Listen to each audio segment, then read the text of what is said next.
તો હેલો ગ્રોનર મિત્રો, કાલના એનાલિસિસ વિડીયોમાં કીધેલું હતું કે ફંડામેન્ટલ્સ રીઝન જે નેક્સ્ટ બજેટ આવે છે એના કારણે નિફ્ટી એટલું ઉપર નહીં જાય અને એક્ઝેક્ટલી બજેટના દિવસે મોટી મૂવમેન્ટ આપશે. એના કારણે શું થશે તો કે સાઇડ બેઝ કયા ઝોનમાં મોસ્ટ ઓફ મેં તમને લોકોને કાલ જે સમજાવ્યું એમાં એક ઇમ્પોર્ટન્ટ ઝોન આ હતું 25,500. બટ એની પહેલા આપણે વાત કરીએ કાલનું પ્રોપર. તો કાલ શું પ્લાન કર્યો તો ભાઈ અહીંયા ક્લોઝ થયું હોય તો અહીંથી અહીં ઉપર જાય, નીચે આવશે, આવી એક રેન્જમાં અટકાઈ જાય જે છે 25,650 થી લઈને 25,950 સુધીની.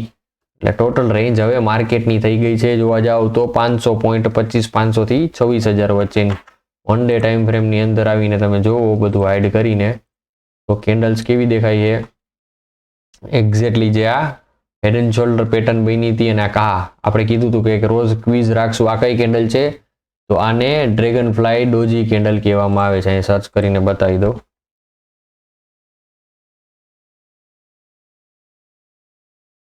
ડોજી કેન્ડલ સ્ટિક્સ, બરોબર.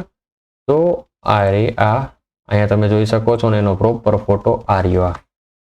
આ તમે લોકો ક્લિયર કટ જોઈ શકશો. આ જે ફોટો છે ને એમાં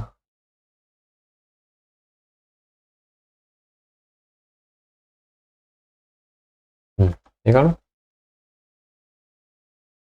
સાચું ઝૂમ કરી નાખ્યું. અહીંયા તમને લોકોને જોવા મળશે પ્રોપર છે. આ જે આપણા ચાર્ટમાં કેન્ડલ બનેલી હતી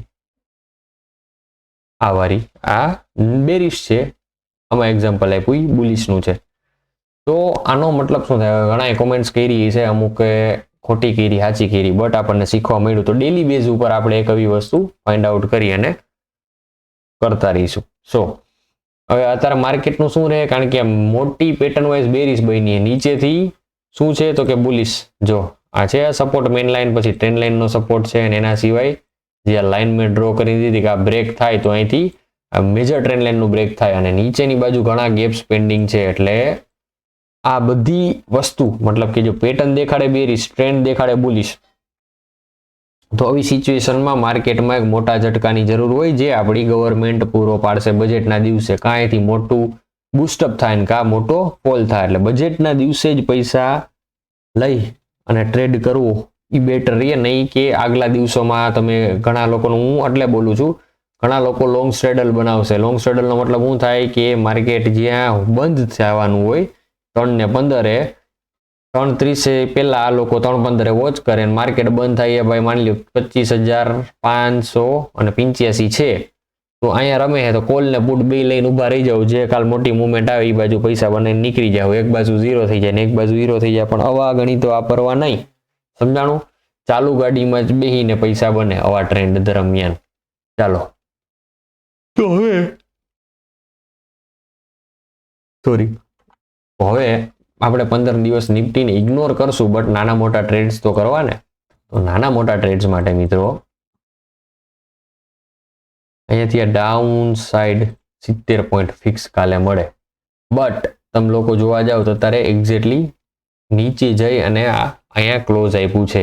તો કાલના દિવસમાં નિફ્ટીમાં શું ટ્રેડ કરવો તો ભાઈ મારા મગજમાં ટ્રેડ 10 દિવસ કંઈ કર્યા જેવો બનતો નથી, કારણ કે એ સાઈડ બેઝ રહે તો જ્યાં ખુલશે નીચે જાય પાછું ઉપર આવશે ને પછી બંધ થઈ જાય. એટલે બે સેશન્સમાં કામ કરશે. સવારમાં મંદી હશે, બપોર પછી તેજી હશે, સવારમાં તેજી હશે, બપોર પછી મંદી હશે. સો નિફ્ટીને અવોઇડ કરવું જોઈએ. હા, એવું જરૂરી નથી કે આ વાત એનાલિસિસ કરીને ટ્રેડ ગોતવો જ. તો નિફ્ટી કાલ માટે અવોઇડ. બટ કાલના એનાલિસિસમાં મેં કીધું હતું સિલ્વર ખુલ્લા ભેગું 3 લાખ રૂપિયા ઉપર હશે. અને તમે લોકો જોવા એક જ કેન્ડલ બની ડાયરેક્ટલી 3 લાખ ને 1,000 ને ખુલ્લાની સાથે સાથે ઓપન જ ક્યાં થયું 2,98,000 સમથિંગ. આજના દિવસમાં અત્યારે ઓલમોસ્ટ 22,000 પ્લસ છે. તમે જોવા તો જાઓ. મેં હા એક્સપેક્ટેશન નહોતી રાખી. મારી ગણતરી 240-250 ની હતી કે અહીંયાથી સિલ્વર રિટ્રેસ થવું જોઈએ. વન વે રેલી અને આજ મજા આવે. ટ્રેન્ડ ટ્રેડિંગ જેને કહે ને આજ છે, બરોબર છે. સિલ્વરમાં મેં ઇન્વેસ્ટ કર્યા હતા ETF-માં. મેં તો 260 એક્ઝિટ કરી અને ત્યારબાદ આટલા પોઈન્ટ્સ મળ્યા. તો અમારે અફસોસ કરવો જોઈએ નહીં. 260 એક્ઝિટ કરી તો 310 મતલબ કે ઓલમોસ્ટ ત્યાંથી 50 પોઈન્ટ બીજા મળ્યા. એટલે બહુ સારું એવું રિટર્ન જતું થયું. બટ આમાં રોવાનું બેહવાનું હોય. It's a part of investing, part of journey, બરોબર છે.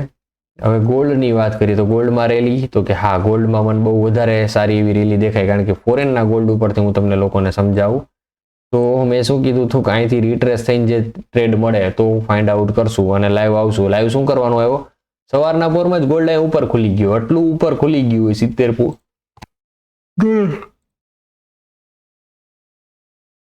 ઓલમોસ્ટ 1 થી 2% એટલે $50 જેવી મુવમેન્ટ સવારના પોરમાં ગેપ અપ એના પછી જે ખેંચીને દીધા એ અલગ. ટોટલ તમે જોવા જાવ તો $78-80 2%ની અપ મુવમેન્ટ છે. એટલે હવે આ એના ઝોન કરતા ઉપર જતું રહ્યું હોય અને કાલે આ જાહે તો ડાયરેક્ટલી અહીંયા 700 ટચ કરવા જ જાહે. એટલે કાલના દિવસમાં તેજી જ છે સવારમાં ખુલ્લાની એરો. એટલે આપણું ગોલ્ડ હવે 1.50 અહીંયા દેખાડશે અને આપણા હોની બજારમાં જાવ તો 1.50 નો ભાવ તો અત્યારે હાલે છે અને આ $100 મેં કીધું તો વાં તો અડી ગયો, અહીંયા $100 અડશે. એટલે અહીંયા હવે હું તમને કહું ઘણા કન્ફ્યુઝન થાય કે આ $1 હાલે તો વાં કેટલી મુવમેન્ટ આવે તો કે ભાઈ આ $1 સિલ્વર આપણું મુવમેન્ટ કરે એટલે વાં 5,500 રૂપિયાની આપણા ઇન્ડિયન સિલ્વરમાં મુવમેન્ટ આવે. બરોબર છે. બીજું આપણું ગોલ્ડ તોલામાં ગણીએ આપણે બરોબર 10 ગ્રામે આટલો ભાવ હાલે અને આ ગોલ્ડ રહ્યું આ 31 ગ્રામ ગણાય બરોબર. 30 ને +1 એટલે 31 ગ્રામ ની મુવમેન્ટ હોય એટલે આ $1 હાલે એટલે આપણે અહીંયા ઓલમોસ્ટ સારી એવી મુવમેન્ટ તમને જોવા મળે. ક્યાં તો કે આપણા ગોલ્ડમાં સારી એવી મુવમેન્ટ એટલે ક્યાં તો કે આ 78 ગુણ્યા ડાયરેક્ટલી કરી લ્યો હિસાબ કે ભાઈ 31 ગુણ્યા 1 મિનિટ હું તમને સમજાવું કઈ રીતે થાય.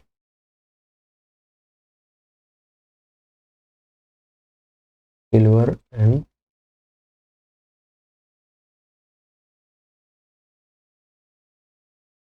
ટીસી માં ક્યારે થયો? અરે બાપરે આ ક્યારે થઈ ગયું? પોઝિશન ની પથારી ભરી ગઈ છે. કઈ વાંધો નહીં, ઠીક છે. આપણે મેઇન વાત ઉપર પાછા આવીએ તો એનાલિસિસ આપણે કરતા હતા ગોલ્ડની વાત કરતા હતા આપણે 1 ડે ટાઈમ ફ્રેમમાં ગોલ્ડ ખુલ્લું ડાયરેક્ટલી એટલું ગેપ અપ ને ગેપ અપ ખુલી અને અહીંયા ક્લોઝ આવ્યું એટલે આપણે આવ્યા નથી લાઈવ. સો આજના એનાલિસિસમાં તમે લોકો જોવા જાવ તો કાંઈ વસ્તુ બચી નથી આપણી પાસે. અને બિટકોઇનમાં મારું વધારે ધ્યાન પડ્યું. બિટકોઇને બહુ જબરી કેન્ડલ બનાવી દીધી. મારું ગણિત હતું કે અહીંયાથી રિટ્રેસમેન્ટ મારી અને ઉપર જતું રહે એટલે એક પ્રોફિટ જે રનિંગ હાલતો હતો અહીં સુધી બહુ મસ્તનો એ જતો રહ્યો છે. એટલે મારું ધ્યાન પડ્યું એટલે ઘડીક આંખ ખુલ્લી રહી ગઈ. જો કે આપણે કન્ટિન્યુઅસ આમાં આવડો લોંગ ટ્રેડ હું પહેલી વાર ખેંચીશ બરોબર છે. ઓલમોસ્ટ આમાં આપણે $1000+ તો જોયું અને ત્યારબાદ અત્યારે નેગેટિવ આવી ગયું છે એટલે ઘડીક આપણી આંખ ખુલી. $1000 એટલે ઓલમોસ્ટ 92-93 હજાર રૂપિયા સમથિંગ અમાઉન્ટ થાય. ત્યારે એવડી મસ્કરી કરી મારું આજના દિવસમાં ધ્યાન જ નથી રહ્યું બિટકોઇનમાં. જો કે પોઝિશન વોચ જ નથી કરી કારણ કે ડાયરેક્શનલ ટ્રેડ અને જે આ સાઈડનું જે આપણું લેવલ છે અહીંથી આ એસએલ ટ્રેલ થઈને આ કેન્ડલના એક્ઝેક્ટલી લો આસપાસ એટલે મેં 90,888 નો એસએલ રાખેલો છે એમાં બરોબર 0.2 લોટ છે. હવે આ સ્પાઇક આમાં મારીને કારણ કે ઘણા આમાં રીઝન તમને સમજાવું જે લોકો ટ્રેડિંગ કરતા એને ખ્યાલ હશે ફોરેક્સમાં આપણું ટ્રેડિંગ વ્યૂ અને જે MT5 કરીને મેટાવાળાનું આવે એનું જે ટ્રેડિંગ વ્યૂ એમાં અને આમાં $400-500 નો ડિફરન્સ હોય એટલે અહીંયા 1000 ની મુવમેન્ટ આવી ને તો આ 1500 ની મુવમેન્ટ આવી હોય. ચિંતા એક રીએ. સો નિફ્ટીમાં કઈ ડિસ્કશન કર્યા જેવું નથી. નો ટ્રેડ્સ. બેંક નિફ્ટીમાં કઈ વાત જ નથી. બેંક નિફ્ટીના સ્ટોક્સની આપણે વાત કરીએ તો બહુ જમાવટથી હાલે છે અને આપણું સિલ્વર કાલે પાછું ઉપર જ જશે. આ સિલ્વર એ ઉપર જ જશે. ટૂંકમાં પ્યોર બુલિશ એટલે આજનો આ વિડીયો એના માટે જ હતો. નો ટ્રેડ્સ. કાલના દિવસે કાંઈ ટ્રેડ ન કરતા.